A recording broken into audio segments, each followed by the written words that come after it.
नमस्कार दोस्तों, मेरा नाम संगीता है और मैं रायपुर की रहने वाली हूँ और कॉल सेंटर में जॉब करती हूँ। एक दिन ऐसे ही व्हाट्सएप में मेरी सहेली ने मुझे बोला कि मेरे जीजू आ रहे हैं, तो हमारे घर पर आजा। मैं अपनी सहेली के घर गई और कुछ देर उसकी हेल्प की क्योंकि उसके जीजू आ रहे थे। वो अपनी जीजू के लिए बड़ी तैयारी में लगी हुई थी, मेरा मतलब कि पार्टी की तैयारी कर रही थी।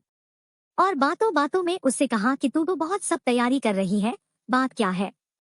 तो उसने कुछ बोला नहीं और सिर्फ हंस दिया। मैं समझ गई क्योंकि उसने मुझे एक बार बताया कि वो और उसके जीजू दोनों एक दूसरे को लाइक करते हैं। मैंने सोचा कि अपनी सहेली से पूरी बात पूछती हूँ। मैंने अपनी सहेली से पूछा कि क्या तू अपने जीजू को लाइक करती है? वो कुछ ना बोली, लेकिन मैंने भी बार बार पूछा तो एंड में उसने कहा कि देख संगीता, किसी को पता ना चले और मेरी दीदी को पता चला तो वो मुझे कच्चा चबा लेगी। मैं समझ गई कि वो अपने जीजू करे प्यार करती है। फिर वो मुझे अब सब बताने लगी। रात में मैं अब धीरे धीरे एक्साइट हो रही थी क्योंकि मेरी सहेली ने बताया था कि उसके जीजू बहुत मस्त है।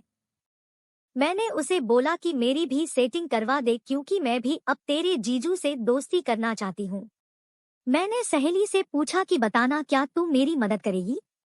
मेरी सहेली ने कहा ठीक है और उसने मुझे रात में आने के लिए बोला। मैं उसके साथ उसके काम में हेल्प करने लगी। कुछ ही देर बाद मेरी सहेली के जीजू घर आ गए। हम दोनों ने उनको हक किया और अपने काम में लग गई क्योंकि हम दोनों ही जीजा के लिए पार्टी का इंतजाम कर रही थी। मैं ये बता दूं कि मेरी सहेली के जीजू से मेरी भी अच्छी बनती है और मैं भी कभी कभी उनके साथ नॉन वेज वाली बातें करती हूँ।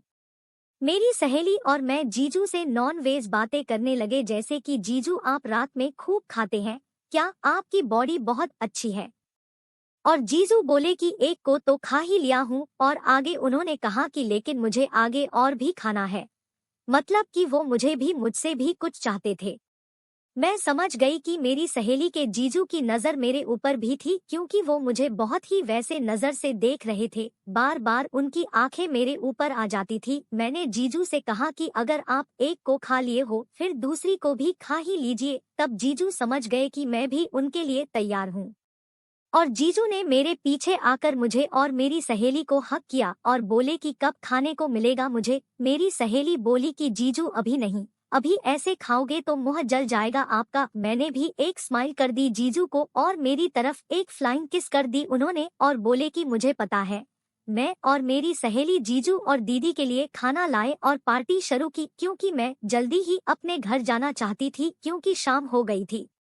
मेरे मोबाइल पर बहुत से मैसेज और व्हाट्सएप भी आने लगे थे, वो इसलिए कि मैं शाम को अपने दोस्तों के साथ चैटिंग करती हूँ। मैं पार्टी करने के बाद अपने घर पर गई और फिर कुछ देर के बाद मेरी सहेली का मैसेज आया। वो बोली कि मैं अपने जीजू के साथ तेरे घर पर आती हूँ। मैं बोली ठीक है आजा और मैं देखी कि मेरी सहेली और जीजू दोनों लोग स्कूटी से मेरे घर पर आ गए। मैं जल्दी से उन्हें अपने रूम में ले आई और वो दोनों मार्केट से पिज्जा और कोल्ड ड्रिंक लेकर आए थे। हम सबने पिज्जा खाया और कुछ देर के बाद मेरी सहेली मुझसे बोली कि जीजू को मैं सब बता दी हूँ कि तू उनसे प्यार करती है। और वो नाटक करके बाथरूम में चली गई और बोली कि मैं 20 मिनट में आती हूँ। मैं और मेरी सहेली के जीजू एक दूसरे को देख रहे थे और तभी जीजू ने मुझे हक किया और मुझे बोले कि क्या इरादा है। मैं भी उनको स्माइल दी और वो समझ गए। हम दोनों बेडरूम में गए। मैं उस दिन नाइटी में थी और जीजू ने हक करते हुए 20 मिनट में सब कुछ कर लिया और कुछ देर आराम करने लगे और कुछ ही देर में बाथरूम में से आवाज आई तो मुझे पता चल गया कि वो बाथरूम में फ्रेश होकर आ रही है और मैं जीजू को बोली कि आप बहुत अच्छे हो। फिर मेरी सहेली और उसके जीजू अपने घर चले गए।